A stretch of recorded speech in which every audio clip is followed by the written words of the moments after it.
그러면 이게 아마 가장 많은 분들이 관심을 가질 만한 주제일 것 같은데요. 아까도 잠깐 언급하셨듯이 책에 한 9가지의 그 버블의 징조를 알리는 시그널을 언급을 하셨다고 하셨잖아요.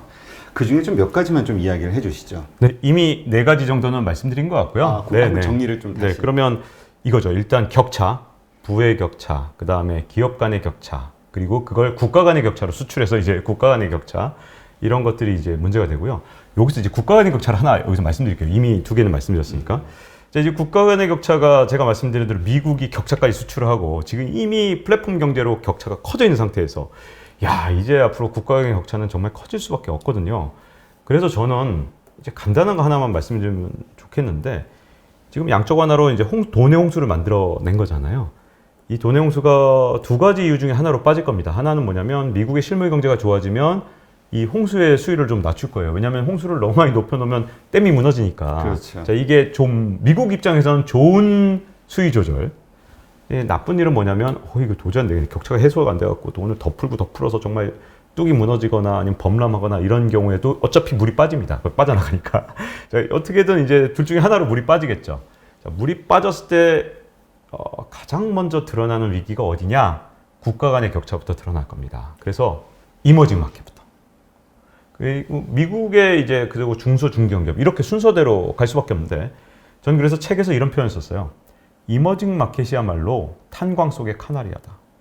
그래서 탄광에 들어갈 때 이제 광부들이 네, 카나리아를 이렇게 들고 들어가잖아요. 그 이유가 뭐냐면 여기 이제 유독가스가 나오거나 그러면 카나리아가 굉장히 민감하다고 해요. 그래서 탄광에 들어갈 때 카나리아를 꼭 옛날에 이제 19세기 이럴 때 석탄 개발할 때 탄광에 이제 카나리아를 들고 들어가서 카나리아의 이상 징후가 발생하면 이제 도망가는 거죠. 광부들이. 근데 딱 지금 이머징 마켓이 하는 역할이 탄광 속의 카나리아거든요. 아마 이제 돈의 홍수가 이제 또 나오고 또 나오니까 이제 그 어떤 홍수가 이제 이머징 마켓까지 흘러가면서 이머징 마켓의 주가도 오르고 이제 통화 가치도 좀 안정이 됐어요. 그런데 만약에 이 어떤 방식이든 돈의 홍수가 이제 수위가 낮아진다면 제일 먼저 이 바닥이 드러나면서 이제 어떻게 보면 바닥이 드러나면 홍수 지나고 난 다음에 이제 참 안 좋잖아요, 상태가. 그렇죠. 밑바닥은. 그 안 좋은 밑바닥에 제일 먼저 드러나는 게 바로 이머징 마켓. 그래서 국가 간의 격차가 굉장히 중요한데 그 부분은 그 탄광 속에 카나리아가 드러나는 순간부터는 이제 경각심을 그때부터 가질 필요가 있다고 보고 있고요. 그 여러 가지 것 중에서 이제 또 중요하다고 생각되는 게 저는 유가라고 생각하는데 지금 현재 이제 그 탄광 속의 카나리아인 이머징 마켓하고 굉장히 중요하게 유가가 모든 것을 보여주는 또 인디케이터, 신호를 주는 측면이 좀 있어요. 그래서 유가가 지금으로서는 이제 저유가 사이클이 계속되고 있는데 이게 아까 제가 록펠러 얘기를 좀 했잖아요. 네. 록펠러 이분하고 좀 연관이 있는데 1911년에 이제 34개 회사로 스탠다드 오일을 쪼개버리면서 미국에서 일어난 일이 뭐냐면 유가가 장기간 안정이 됐습니다. 그래서 유가가 굉장히 싸지면서 제가 보기엔 2차 산업혁명을 이끄는데 굉장히 중요한 역할을 했고 스탠다드 오일을 쪼갠 게 진짜 큰 역할을 했다고 생각해요. 왜냐하면 원유 가격이 워낙 싸진 상태로 이게 공급이 되고 공장에서 이 에너지원으로 사용하면서 대량 생산에 굉장히 큰 역할을 했거든요. 석탄하고는 이게 완전히 어떤 활용도가 완전히 다르니까요. 자, 그래서 이제 2차 산업혁명의 이제 어떤 굉장히 중요한 씨앗이 됐는데 근데 이 씨앗을 누리게 된 사우디나 이런 중동 국가들이 이제 오일 쇼크를 일으켰고 오일 쇼크가 오기 전까지는 장기간 유가가 쫙 안정돼 있다가 오일 쇼크 때문에 그만 파동이 생기고 말았는데 1차 오일 쇼크랑 2차 오일 쇼크를 겪으면서 무슨 문제가 생겼냐면 유가가 그렇게 비싸지니까 그 시간이 좀 유지가 되니까 원래는 생산 단가가 맞질 않아서 개발하지 못하던 수많은 유전들이 마구마구 개발이 된 거예요. 그래서 이 오일 쇼크 다음에 한 85년부터 2000년까지 저유가 사이클이 한번 왔거든요. 근데 저유가 사이클이 오면 또 어떻게 될까요? 원유를 또 개발하지 않으니까 유전을 그렇죠. 또 개발하지 않으니까 유전을 개발하는데 한 7, 8년 걸리는 게 문제입니다. 그러니까 유전 딱 발견하고 그러니까 이 텀이 기니까 미리 예측이 안 되면 사이클이 네. 되게 어렵다고 얘기하더라고요. 그놈의 오일 쇼크를 잘못 만들어 갖고 그게 없었으면은 좀 안정적으로 우리 경제에 좀 위협 요인이 안 됐을 텐데 한번 사이클을 만들어 놓고 이 73년 오일 쇼크 이후에 85년까지 고유가 사이클 만들고 그다음에 85년부터 2000년까지 저유가 사이클 만들어 놓으니까 이번에 또 2000년부터 고유가 사이클이 왔고 그 고유가 사이클을 노리고 개발된 게 셰일가스 그리고 수많은 나라 베네수엘라 같은 나라까지 지금 동원이 돼서 유전을 개발했다 망했잖아요. 그 이유가 가장 큰 게 제일 큰 이유는 거기는 1배럴당 생산 단가가 $40 정도 돼요. 그러니 유가가 지금 $40면 이거는 그냥 망하는 수준이기 때문에 이거 파봤자 소용이 없거든요. 베네수엘라 같은 경우는 그 유전을 진짜 왜 개발했냐, 저주받은 유전이다. 이래서 산유국의 저주라는 말이 그래서 나오는 거거든요. 유가가 플럭슈에이션이 없으면, 이런 요동치지 않으면 좀 개발하지 않을 유전은 아예 개발 안 하면 되는데, 그렇죠. 이게 $100 넘어가니까 이 $40가 생산 단가라도 개발을 왕창 해놨다가 이게 뭐 $30 가면 그냥 다 망해버리니까 이런 어떤 수급이 계속 움직이는데, 문제는 지금이 저유가 사이클이 시작됐다는 거죠. 이 저유가 사이클이 전원 현재 이제 7, 8년 걸린다는 걸 생각해 보면 한 24년까지 현재로선 저유가 사이클이 계속될 가능성이 큰데, 이게 또 요즘에 사람의 행동이 너무 빨라지다 보니까 유전은 또 너무 빨리 폐쇄해버리네. 예전 같으면 그냥 그래도 좀 손해보더라도 좀 이렇게 생산을 했다면, 이게 안 되겠다. 셰일가스 그냥 유전 닫아버려. 이거 생산 단가도 안 나오는데 다 폐쇄를 해서 이게 좀 빨리 오면, 이게 문제는 뭐냐면 지금은 디플레 압력을 높이는 요인이거든요. 근데 만약에 언젠가 고유가 사이클이 잠시 올 거예요. 왜냐하면 이 전반적으로 크게는 유가는 떨어질 겁니다. 근데 그건 왜 그러냐면, 지금 이제 원유를 쓰는 게 이제 운송수단으로 많이 쓰는데, 그게 이제 점점 배터리나 이쪽으로 가니까, 신재생 에너지. 네, 신재생 에너지 쪽으로 가니까 이제 뭐 원유 가격은 점점 떨어지겠지만, 일시적으로 만약에 유가가 올라가면 인플레랑 결합되는 거고, 만약에 지금처럼 디플레 요인이 계속되는 상태에서 유가가 떨어지면 이게 또 디플레를 가속화시키기 때문에, 유가를 보면 사실은 인플레가 올지 안 올지를 조금 가늠해 볼 수 있죠. 그래서 굉장히 중요한 인디케이터가 유가예요. 그 바운더리는 한 $35에서 $50 사이냐, 그 바운더리를 벗어나서 위로 가냐 아래로 가냐를 좀 봐야죠. 그 사실 코로나 위기가 처음 터졌을 때 그 IMF의 그때 상당히 많은 수십 개의 그 신흥국들이 그 채무 조정 신청했었잖아요. 네. 빚이. 그러니까 지금 신흥국도 지금 부채 문제가 상당하다는 이야기가 있고, 또 요즘 나오는 이야기는 그 중국의 그 1대1로 그 사업으로 천몇백억 달러, 1,300억 달러 가까이 그 부채, 아프리카나 이런 쪽에다가 이제 부채를 빌려주고 못 받고 있는 상황이다. 이게 결국 신흥국의 전체, 여기에는 이제 중국까지 포함이 되는 거죠. 네, 연달아서. 네. 이게 이제 가장 큰 문제라고 얘기했는데, 거기에 이제 도화선이 될 수 있는 것이 네. 그런 유가라든가 인상이라든가 이런 요소들이 결합이 됐을 때 터질 수 있는 게 되겠네요. 그렇죠. 왜냐하면 신흥국 경제는 결국은 이런 원자재 가격에 굉장히 영향을 많이 받거든요. 그 잘 나가던 브라질이 이렇게 무너진 가장 큰 이유도 역시 철광석 가격이든 이런 것들이 이 원유 가격이랑 거의 비슷하게 움직이면서 다 좀 이렇게 같이 움직이거든요.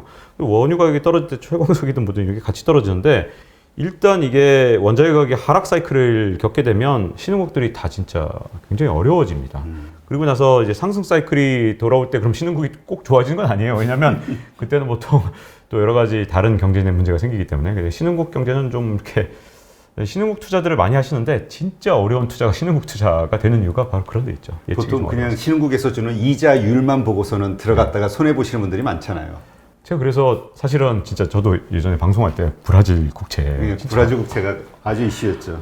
2010년에 브라질 국채 들어가셨던 분들이 아주 대표적이잖아요. 그때 금리가 한 10% 되니까 연리, 거기다가 이 브라질 대통령하고 어떻게 말이 잘 됐는지 이 세금을 면제해줬단 말이죠. 그래서 그때 이게 면세 10%야 연리. 그래서 은퇴자들이 억 단위로 들어가신 거예요. 많은 분들이 이거 은퇴했는데 내가 퇴직금 받았는데 연리 10%면 내가 이걸로 저희 저금리 시대에 먹고 살려면 브라질 국채에 투자하면 되겠다. 그래서 수조 원 단위로 금융회사들도 자꾸만 브라질 국채를 투자하라 그랬는데, 2010년에 1헤알에 브라질 1헤알에 680원이었습니다.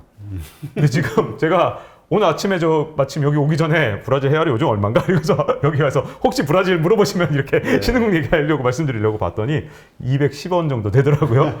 그러니까 이게 3분의 1 토막이 난 거예요. 그래갖고 좀 가슴이 아파요. 왜냐하면 3분의 1 토막도 더 났죠. 10% 금리를 다 받았다 하더라도 그 원리금 다 합쳐도 반 토막 수준이에요. 국채에서도. 그러니까 신흥국 투자가 얼마나 어려운지를 보여주는 거죠. 그렇죠. 그러니까 보통 우리가 뭐라 그러죠? 어떤 분은 그런 얘기 하시더라고요. 우리가 이머징 국가라고 해서 자꾸 환상을 갖는데, 이머징 국가라는 얘기는 30년 전에도 있었고 20년 전에도 이머징 국가였고 10년 전에도 이머징 국가, 지금도 이머징 국가라고. 그거는 그렇죠. 선진국들이 금융상품 팔아먹기 위해 만든 말이다. 네. 그럴듯하게 보이기 위해서. 네. 그런 얘기를 하시더라고요. 이머징이 이렇게 어렵게 된 이유가 이제 지금 현황뿐만 아니라 좀 역사를 좀 말씀해 주셨으면 좋겠는데 이머징에서 선진국으로 이제는 거의 웬만한 나라가 갈 수가 없습니다. 그 이유는 산업혁명 때부터 이걸 또 한번 봐야 되는데 산업혁명 때 잘 보면 공장이 영국에 많았잖아요. 물론 영국이 혁신도 일어났고 다 여러 가지 원인이 있지만 그때 가장 큰 이유는 운송수단이 발달하지 않았기 때문에 원자재를 나르는데 돈이 엄청나게 들었어요. 그러다 보니까 탄광이 많은 영국에 공장을 세우면 원자재 바로 옆에 있고 특히 석탄 옆에 있으니까 이 산업혁명이 일어나기가 참 쉬웠던 거죠. 그래서 산업혁명 초기에는 공장이 어디 있었냐? 이 석탄이 있는 곳, 원자재가 있는 곳에 있었고 그 다음에 2차 산업혁명이 일어나면서 석유나 이런 걸로 대체가 되니까 아니 뭐 이제는 그런 건 문제가 아니야. 이게 노동력이 문제네. 그러다 보니까 거기에 이제 우리가 먼저 시작을 했기 때문에 우리도 먼저 시작하지 않았으면 굉장히 힘들었을 텐데 그렇지. 먼저 시작하니까 노동력이 필요했을 때 우리나라가 이제 성장을 했고요. 중국이 막차를 탄 거죠. 그래서 2차 산업혁명 때는 이런 나라들이 이제 성장을 해서 우리나라 같은 경우 이제 거의 선진국이 됐고 저는 사실 이 기준이면 선진국 됐다고 저는 생각하거든요. 그 얘기 많이 하시더라고요. 네. MSCI에서 우린 나와야 된다. 네. 이머징 지수에서. 우리 자부심을 가져도 됩니다. 우리 선진국 맞거든요. 근데 선진국이 되는데 가장 큰 이유가 바로 그 당시 2차 산업혁명에 필요했던 게 노동력이고 우리가 노동력이 쌌기 때문에 공장을 한국에 질 수밖에 없었거든요. 근데 3, 4차 산업혁명에는 뭐 노동력이 왜 뭐 좋지 뭐 무슨 의미가 있는지 이제 로보틱스나 AI로 갔기 때문에 공장은 이제 시장이 있는 곳에 짓거든요. 그렇기 때문에 리쇼어링을 굳이 미국이 강조하지 않아도 공장은 이제 점점 미국으로 갈 수밖에 없고 선진국으로 갈 수밖에 없고 우린 다행히 그 선진국 밸류 체인 안에 있기 때문에 수많은 기업들이 그래도 우리는 다행히 이 4차 산업혁명의 밸류 체인에 있거나 우리도 꽤 선도하는 기업들이 있기 때문에 우리는 그래도 선진국의 어떤 끄트머리에 그래도 딱 잡고 이제 진짜 탁탁 매달려 있어요 막판에. 그래갖고 쭉 따라갈 수 있을 가능성이 있거든요. 우리가 앞으로 현명하게만 하면. 그러다 보니 저는 좀 과감하게 하자면 이머징 중에서 이제 더 이상 중국이 막차를 탄 거고 중국이 선진국을 갈지 안 갈지는 이제 모르겠지만 그래도 중국은 기회가 있고요. 나머지 국가들이 새로 선진국이 될 가능성이 굉장히 작기 때문에 이머징에 절대로 장기 투자하지 마시라. 왜냐하면 이제 앞으로 이머징 중에 정말 아주 극소수의 나라만 정말 기적을 만들어내야만 선진국 문턱에 올 거고 그래야 또 장기 주가 상승이 올 거기 때문에 그런 나라는 지금은 웬만한 나라에서 상상하기 어렵다는 거죠. 네. 그래서 책에서 반드시 피해야 하는 투자도 있다. 이런 언급을 하신 거군요. 네, 그래서 제가 이머징 국가는 제가 보기에는 진짜 그 나라의 정치 제도까지 알아야 투자하셔야 된다. 정치 제도 왜냐하면 갑자기 순식간에 쿠데타 일어나서 정권이 바뀌어버리면 모든 게 바뀌어버리는데 갑자기 예를 들어서 뭐 해야라든 뭐든 패소하든 이런 것들을 강세 정책을 쓰다가 정권이 바뀌면 약세 정책을 확 돌아서고 정권 바뀌었어 나 빚 안 갚아 디폴트 선언하면 그런 거 진짜 수도 없이 봤잖아요. 그렇죠. 네, 정치 제도와 문화를 모르면서 이머징에 투자한다는 건 제가 보기에는 굉장히 위험하고요. 이머징이 줄 수 있는 그 어떤 굉장히 뜨거운 변동성만큼 위험한 변동성이라는 걸 꼭 명심해 주셨으면 좋겠습니다. 그러니까 이게 투자도 이 마음 편한 투자를 해야 되는데 네. 해놓고 밤잠 못 자는 투자 네. 아무리 수익이 좀 생길 수 있다 하더라도 네, 쿠데타 안 난다면 계속 뉴스 봐요. 아니 그 밤잠 못 자고 그 미국 지수 이렇게 꼬박 시청하시는 분들도 있더라고요. 네, 잠 못 자고. 그렇죠. 근데 하여튼 그런 차원에서 신흥국 투자는 이제 좀 피해야 되는 투자로 이렇게 분류를 해놓으셨는데 그러면 이제 중국에 대한 이야기가 나올 수밖에 없는 것 같아요. 왜냐하면 네. 어쨌든 중국도 신흥국에 포함이 되니까 미국과의 미중 무역 전쟁을 시작으로 해서 이제 패권 전쟁이 계속 진행될 거고요. 그러나 어쨌든 중국도 만만치 않단 말이죠. 지금 버티는 거 보면은. 예, 어떻습니까? 중국 투자. 하지만 또 지금 중국 투자를 상당히 우리의 부를 늘릴 수 있는 기회로 보는 분들도 많거든요. 네, 맞습니다. 저도 중국이 지금 미국하고 패권 전쟁을 해서 이기냐 지냐가 아니라 저 위상보다 좀 더 높은 위상으로 갈 확률은 50% 넘는 것 같아요. 왜냐하면 중국이란 나라가 아까 말씀드린 대로 이머징의 함정에서 벗어나서 딱 도약은 일단 시작을 했고 두 번째는 중국이란 나라가 갖고 있는 플랫폼 이코노미는 이건 뭐 자국 시장을 완벽하게 보호하면서 미국하고 지금 도전하고 있기 때문에 그렇죠. 그걸 무시하기는 정말 어렵거든요. 근데 그런 어떤 중국 경제의 뜨거운 성장 가능성 못지않게 중국의 투자에 큰 약점들이 있는데 저는 중국 시장에서 가장 큰 약점 중에 하나가 중국이 지금 주가 지수가 장기적으로 보면 한 2000년부터 보면 박스권도 우리나라보다 훨씬 더 심한 박스권에 빠졌거든요. 그래서 중국에 좀 오래전에 한 20년 전에 투자했거나 이런 분들은 답답하실 거예요. 도대체 중국 성장한다면 뭐 20년 동안 이게 뭐야 이거 이런 생각을 하시면서 되게 좀 생각보다 실망했다라고 생각하시는 분들이 있을 텐데요. 이게 바로 여기에 차이가 있습니다. 미국은 일단 주주자본주의예요. 그러다 보니까 주식시장에서 제일 먼저 돈을 벌면 하는 일이 주식을 사서 주식을 소각해버립니다. 근데 중국은 주주자본주의가 아니거든요. 그렇죠. 이게 어떻게 보면 자본시장이 잘 작동한다고도 볼 수 있는데 그게 좋게 보면 그런데 좋게 해석하면 일단 주식시장을 자금 조달의 수단으로 써요. 그러다 보니까 걸핏하면 주식을 추가 발행하거든요. 그러니까 시가총액은 주식시장의 시가총액은 막 성장을 하는데 주가 지수는 잘 안 올라요. 미국은 시가총액보다도 일단 주가가 오르고 보니까 주식을 산 사람들 입장에서 좋죠. 아까 그 자사주 소각하는 문제 말씀하셨지만 미국의 사실 우상향 그 그래프는 예쁜 그래프는 네.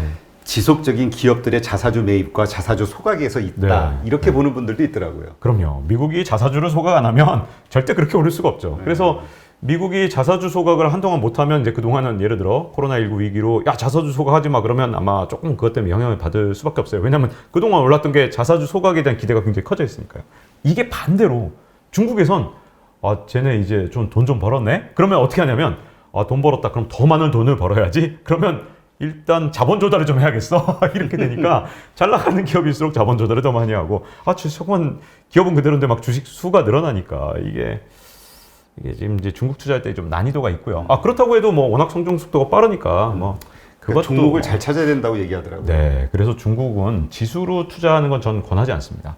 중국은 종목을 잘 골라야 돼요. 저는 항상 액티브 펀드 이런 거 하지 마세요 이렇게 말씀드리거든요. 그래요? 그냥 ETF 하세요 그냥 이렇게 말씀드려요. 왜냐하면 좀 뭐 증권사에 계신 분들은 좀 죄송하지만 시장 수익률을 시장이 이렇게 지수가 올라가는 것보다 더 높은 퍼포먼스를 보여주는 펀드 매니저의 숫자는 제가 보기에는 20-30%밖에 안 되는 데다가 그렇죠. 제가 그 펀드 매니저를 못 찾겠거든요. 나중에 성과를 보면 이분 되게 훌륭하네. 그 결과를 보면 알겠는데 그 훌륭했던 분이 야구랑 똑같아요. 이 타율이 4할 때라고 해서 계속 뭐 예를 들어 이 사람이 2번을 스트라이크 아웃 당했네. 다음번에 꼭 치겠지. 이게 아니거든요. 그러니까 이게 확률로 뭐 알 수 있는 것도 아니기 때문에 이전 퍼포먼스가 좋다고 다음 퍼포먼스가 좋은지도 모르니까 그럴 바엔 ETF 하세요. 이렇게 얘기하는데 중국만은 이거는 제가 보기에는 패시브 펀드는 희망이 없습니다. 그래갖고 그 펀드 매니저가 다 골라서 하는 정말 뛰어난 펀드 매니저를 찾아야만 주식 투자를 할 수 있다. 그리고 개별 종목을 차라리 찾아내서 그냥 이 종목이 괜찮으면 진짜 본인이 진짜 신뢰하는 종목을 찾아내서 그걸 투자하시는 게 나은 시장이다라고 보는데 여기에도 또 함정이 또 있어요. 왜냐면 중국에서 제가 진짜 투자하고 싶은 회사들은 한국에서 투자가 굉장히 어렵습니다. 왜냐하면 중국에서 투자하고 싶은 회사들은 전부 중국 정부가 자기네 있는 정부의 자원을 이용해서 재원을 이용해서 막 키우는 회사들이에요. 이런 회사들은 절대로 한국에서 주식을 살 수 있도록 개방을 안 해놨어요.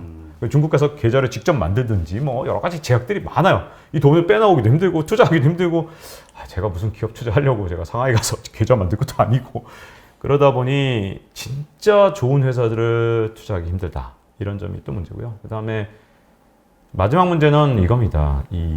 워낙 내부자 거래도 많고, 좀 금융 시스템에 대한 신뢰도가 떨어지죠. 네. 그리고 회계 부정도 있어요. 심지어 미국에 성장했던 한 커피 회사가 그렇죠. 회계 부정을, 루이신 커피가 회계 부정했는데 그게 미국에 상장을 했으니까 드러났지. 중국에 상장했으면 우리가 알았을까요? 매출액 막 속이고 그랬었는데 그게 쉽지 않거든요. 그러니까 정보가 비대칭이에요. 다시 말하면 중국에 이렇게 높으신 분들은 정보를 갖고 있는데 나는 이게 회계 부정을 했을지 안 했을지 모르단 말이에요. 그러다 보니까 중국 투자를 제가 뭐라고 부르냐면 고수들의 투자처다. 그러니까 물론 중국이라는 나라가 워낙 앞으로도 성장할 확률이 좀 더 높기 때문에 당연히 우리나라보다도 더 성장을 더 높게 할 거고 그 다음에 그 성장의 지속도 우리나라보다 더 오래 갈 거기 때문에 그 측면에서 좋은 투자처지만 시장 자체가 좀 투명하고 좀 투자 환경이 좋아야 되는데 그런 측면에서는 굉장히 고수들을 위한 투자 환경이라는 거죠. 네. 그러니까 사실 우리 한국도 그렇지만 중국도 박스권. 그러니까 이게 마음 놓고 투자하기가 어려운 항상 시장을 봐가면서 샀다 팔았다를 해야 되는 그러한 불편한 시장이라는 얘기를 하시는 분들 조금 불편하죠. 가끔씩 이 주식을 좀 소각해주면 좀 좋은데 투자자 입장에서. 네.